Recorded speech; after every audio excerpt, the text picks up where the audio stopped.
இந்த இடத்துலயும் நான் எடுத்தேன், அந்த இடத்துல நீ எடுத்துட்டு வந்து எனக்கு கொடுத்தேன், அந்த இடத்தையும் நான் முடிச்சு கொடுத்தேன், இந்த இடத்தையும் முடிச்சு அதே வேகத்திலேயே போயிருந்தீங்கன்னா உனக்கு அடுத்தடுத்து நீ கால் இருக்கிற இடத்தையெல்லாம் நான் முடிச்சு கொடுத்துருப்பேன். இப்பவும் சொல்றதா இதை அடிச்சு சொல்றேன் பாரு, இதை அடிக்கும் போது ஒரு நிலை என்னன்னு இப்பவும் சொல்றேன், இந்த இடத்துல இருந்து சொல்றேன். நீ எதை செஞ்சினாலும் சரி உன் கூட நின்று பாதுகாப்பா நான் கூட நின்று செஞ்சு காப்பாத்தி கொடுப்பேன். ஆனா நம்பணும், முழுசா நம்பி கும்பிட்டினா உனக்கு தேவையானது நடக்கும். உனக்கு வர கெட்டதை நவுத்தி விட்டாவே நீ நல்லா இருப்ப. உனக்கு ஒரு இடத்துக்கு போற ஒரு கெட்டதை நான் நவுத்தி விட்டுனாவே நீ பாட்டுக்கு போயிட்டு இருப்ப.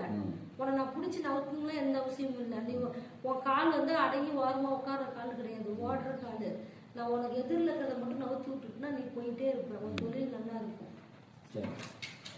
அவனுடைய வாசலை போய் மிதிச்சுக்கலாம். நான் ஏற்கனவே நிறைய முறை சொல்லியிருக்கிறேன். இன்னைக்கு இத்தனை வருஷம் ஆயிடுச்சு, போய் வாசலை மிதிக்க முடியல. அன்னைக்கு கோயிலுக்கு போகலான்னு கிளம்பி நம்மளால போக முடியல.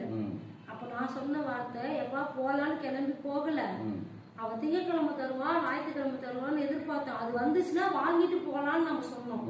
ஆனா இன்னும் அதுவும் வரல, நானும் இது ரெண்டுமே நடக்கல.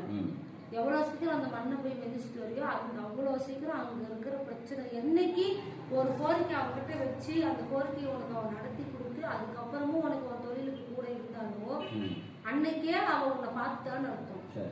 அன்னைக்கு என்னைக்கு நம்ம கேட்ட விஷயத்த அவ பண்ணி கொடுத்து கூட நம்ம நடத்தி கொடுத்துட்டாலும் அன்னைக்கே அவ பார்வை நம்ம மேல பட்டுருச்சுன்னு அர்த்தம். அப்படி இருக்கும்போது கெட்டியா ஓடி போய் அந்த பாதத்தை பிடிச்சிக்கிட்டா நம்ம உடைச்சிக்கணும். நான் இப்பவும் அதான் சொல்ல, உனக்கு எதுவுமே எந்த மருந்து மாயம் எந்த இதுவும் வேணாம். உனக்கு எப்பெல்லாம் நேரம்